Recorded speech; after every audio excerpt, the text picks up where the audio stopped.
as the wheel turns, so the days are our rides.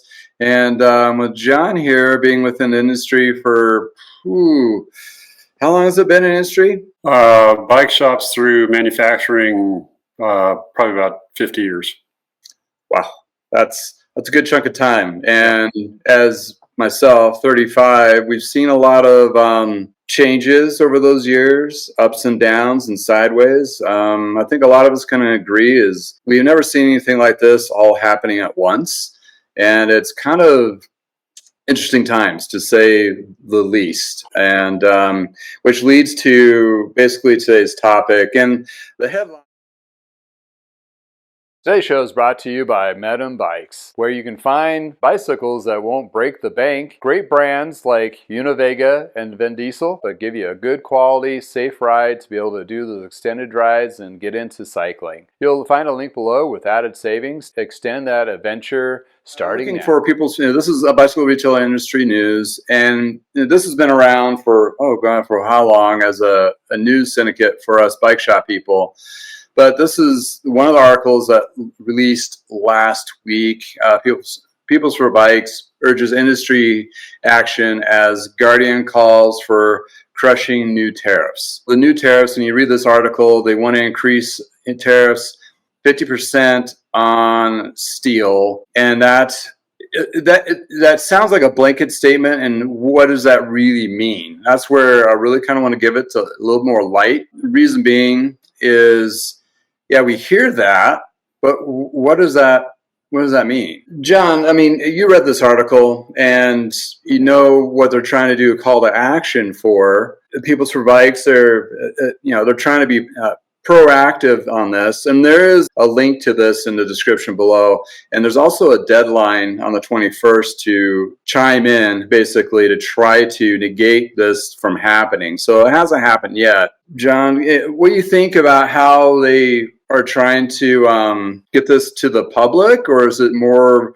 industry? And what's the call of action do you see? I think it's all hands on deck, because it's going to require that. I mean, it has to be everybody in the bicycle business, all the way from QPP down to I know a guy bicycles. It's just everybody, and everybody who cares about cycling in the United States and reasonable pricing.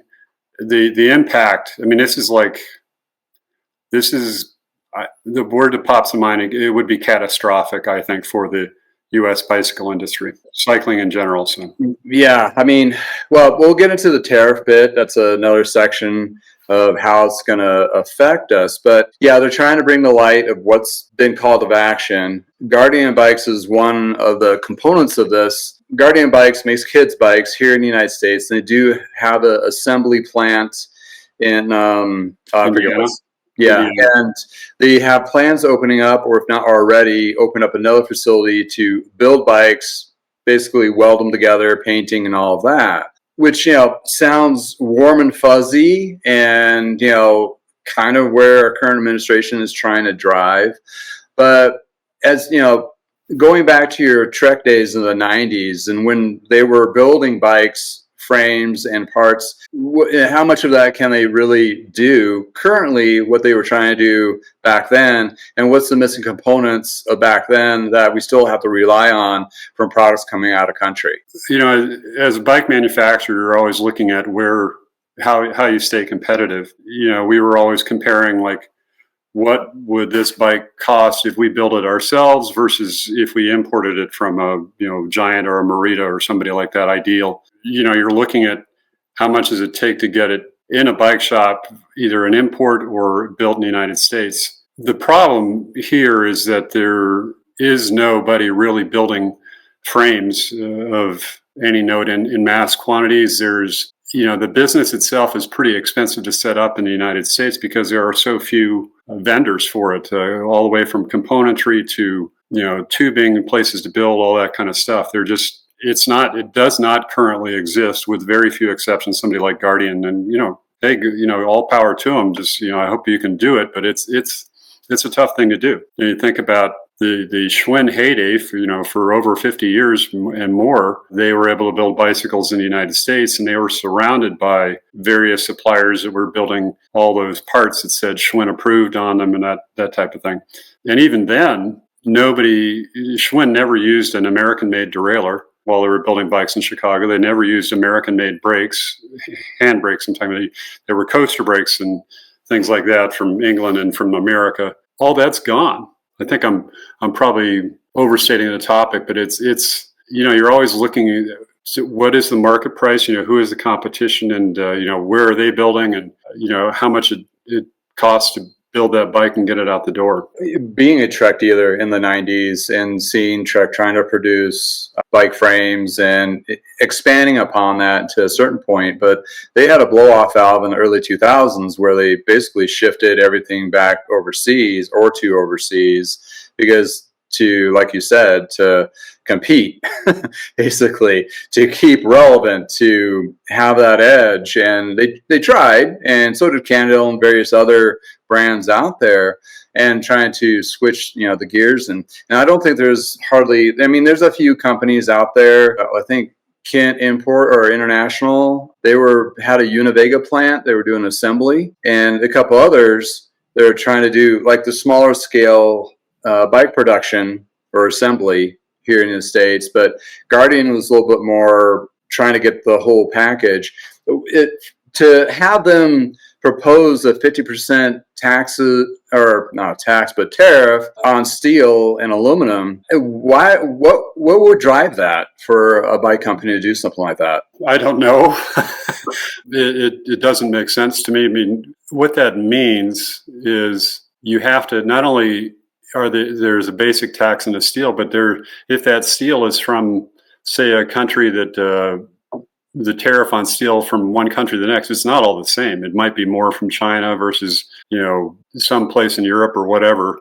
So every manufacturer not only has to say, well, yeah, I have a steel bike and the steel is from China, but it's built in, Vietnam or something, the steel tubing, and then the steel tubing is welded up in, say, Vietnam or Cambodia or something. That's going to be more expensive than, getting the steel from another planet. I'm not sure I'm explaining this well. It's a mess. A lot of people, when you deal with vendors in Asia, you have to dig down to find out, okay, where do you source your steel from, all that. And the same thing is said with aluminum, too.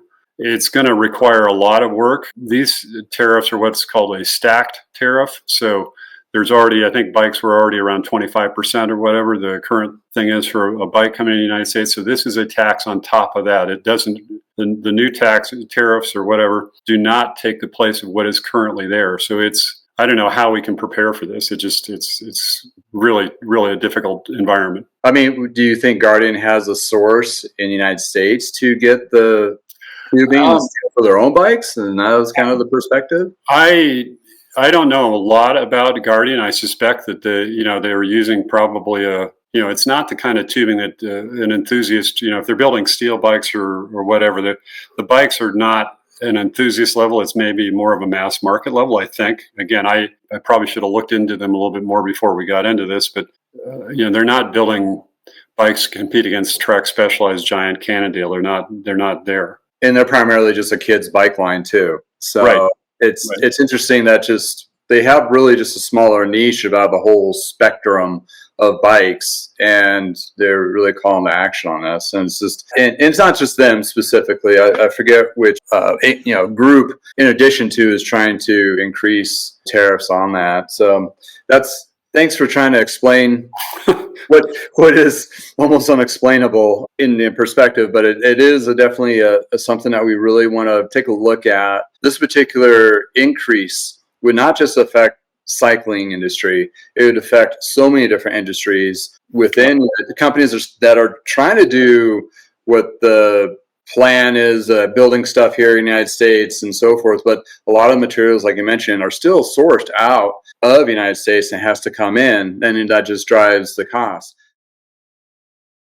To know Guy Bicycles, hanging with a guy. Hey, I'm Justin, the guy in the garage. I do have a garage shop, and you see most of these tools behind me. I want to do a shout out to Jensen's USA, which you'll find a link below if you're looking for some good pricing and as well tools to fit or to expand your actual shop at home. It's like how are still aluminum tariffs calculated on bikes? I mean, that is a brain teaser at best, if not an extreme headache for a lot of people. And this is what it's directly proposed under the Section 232 tariffs. Looking at this article and how it reads, and it has a great breakdown, a couple examples of stacking costs. And when you get down to the kind of brass taxes of how this may affect, you get up to 100% tariffs on a product, which to me, when I saw this in some news syndicates, and then when they were talking about that, it's like, what do you mean 100%? I mean,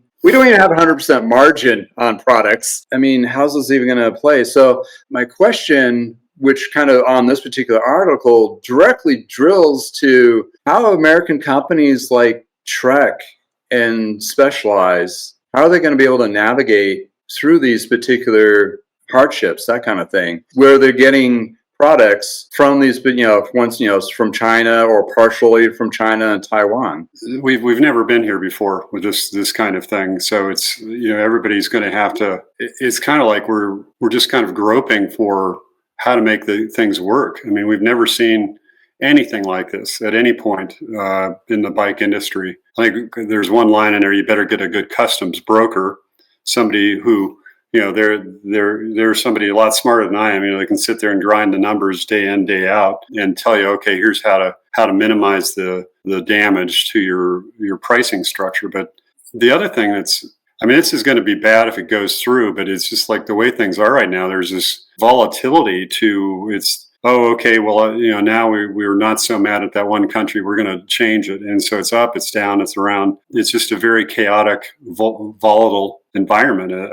It's very tough for businesses to plan, whether it's a bike business or a car business, if they're dealing with this kind of stuff, because you're trying to project out. Okay, what do we project our profits, to be, or losses or whatever. With this, it's like who knows? Who knows what is the administration will do next, tomorrow, later this afternoon. I mean, who knows? It's really challenging, really challenging. Well, let's break down this a little bit. I mean, not the particular, just the industry perspective. Back in the 90s, when you worked for Trek, you were a product manager and you did source stuff from the Asian market and so forth.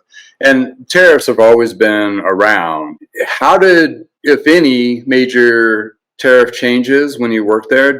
Was there any kind of how did Trek handle that back in the day? One is when we had customs brokers, and I'm sure everybody else did and does to this day. It was a pretty stable environment because there weren't a lot of American bicycle industry, bicycle businesses to protect. I mean, the last two bike shop brands to really build here were Trek and Cannondale, pretty much. And both hung on, as long as they could. The tariffs, with product management, it was a stable environment. So you knew that, there I was at Trek, and I knew that, my counterparts at Specialized or Univega or, whoever were paying the same thing. And we knew that was going to last for a while. There wasn't this, well, what is it going to be next week sort of thing. And we never saw a jump. Actually, the thing we watched more than tariffs was the value of the dollar versus the yen or versus the NT, the new Taiwan dollar. That's really what, from a financial thing, that's what we always were looking at, is would our US dollars, buy more or less? That was the one thing we were always looking at. But honestly, I don't know. I don't think tariffs ever came up. It certainly was nothing. It's nothing that any bike product manager has any kind of impact. You just, it's part of the playing field. Yeah, and looking at today's environment where majority of the products, like for Trek and Specialized, are made overseas in various countries, and these stackable potential. I mean, with the current tariffs are really affected between Taiwan, Vietnam, and Cambodia. Some of those companies are not buying directly from China, but some of the stuff is sourced from China, like parts or what have you. And you were telling me, and that kind of blew my mind, it's like there's going to be a tariff on a specific part on a bike, Well, even though it's assembled and put together in Taiwan, you still have to give a laundry list of where all the parts are coming from. Where the frame material is from, that's my understanding. Hopefully I'm wrong, but that's my understanding. Man, I mean, you'd have to be. I mean, how much education as a customs officer be able to calculate all of this? Because as I mentioned before in other videos, bicycles are not a simple thing. It's most efficient vehicle on earth, but the complexity of how they're manufactured, you got frame and fork, you got componentry, you got wheels, you got parts like the stems and handles and all that. Mm-hmm. And then this article also mentions there's a percentage of rubber, which is not steel, like the tubes and tires and the grips and saddles. So you got all these mixed materials in addition to mixed plants and mixed sourcing. I think you mentioned they're going to try to use AI, or one of the sources have said something. They're going to try to use AI to distinguish how much of the tariff is going to be charged on these. That's probably a good use of AI. I mean, because it's incredibly complex. That's just not just the blanket bikes, because if anybody's walked into any bike shop or a Trek store, a Specialized store, you're going to see from steel bikes to aluminum bikes to carbon bikes, and some niche shops will have titaniums, and all those are going to be, you just can't blanket tariff a company one tariff because all their different models are different. Some of the, you'll get your kids' bikes built in one country or your adult bikes built in another country. So there's that. It's pretty crazy. I mean, I knew bikes were complicated, and even in the 90s, we knew that. I mean, the sourcing and so forth, which learning through you, being a friend of our shop back in the 90s, with my dad and talking about, the bike industry and so forth. And now he's just adding a whole nother layer of complicity just to stay alive on top of a downturning, not so hot market for the cycling industry. It's kind of like it's a little blow. I hate to say it, but it couldn't come at a worse time. I mean, we were just starting to recover from the COVID boom and bust. It's not good. There's nothing good about it. I give it to Brain to bring up this, kind of a stacking, because I don't think a lot of people understand like the stacking of the material on top of this, and already the complicity of the tariffs stacking from other countries is very hard for companies in the United States. And, even the local companies that are producing in the United States, it's added a whole new layer of challenges for them too. I mean, it just on top of a soft selling, soft purchasing, volatile economy. And yes, we were talking mainly for, the inside United States perspective. And I do have several individuals that are outside our borders. First thing I did say, sorry.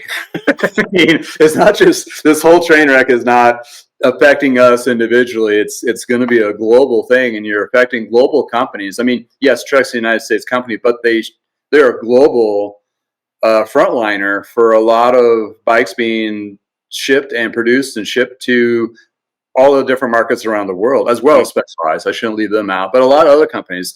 And then you have companies like Giant, which they've had a colossal train wreck of issues in Taiwan. As a company that ships globally, that's not a United States company, or even if a United States company, are they going to pull back on the U.S. market? Are they going to not want to even try to put product into United States? Well, I doubt that, because they have U.S. entities, offices like Giants out in California and the other big outfits up in Wisconsin.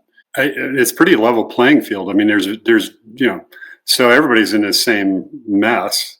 I think people they will struggle through it as best everybody can. I don't think any of the American-based brands have an advantage over, Giant, or say if Bridgestone came back, or something like that. There would not be an advantage just to have an American brand, but not have if you're building your bikes elsewhere, there's not really an advantage. The only advantage I guess Trek would be stuff actually built at the factory, and that's pretty high end stuff. I think it is just carbon fiber. There's absolutely no steel built there, and I don't think any aluminum either anymore. It's pretty crazy. I mean, I guess the main thing is, how long this will last, and you may have some people pulling out of the U.S. market because it may not be profitable. I mean, that's the businesses always exist. They're not charitable entities. They're here to make money,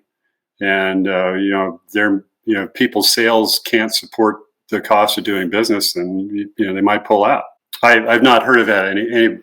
I have no inside information like people are going to pull up stakes or anything. But I'm just sort of freewheeling here. I have seen, and I mean, not specific to the cycling industry, but I've seen other companies stop sending product to the United States.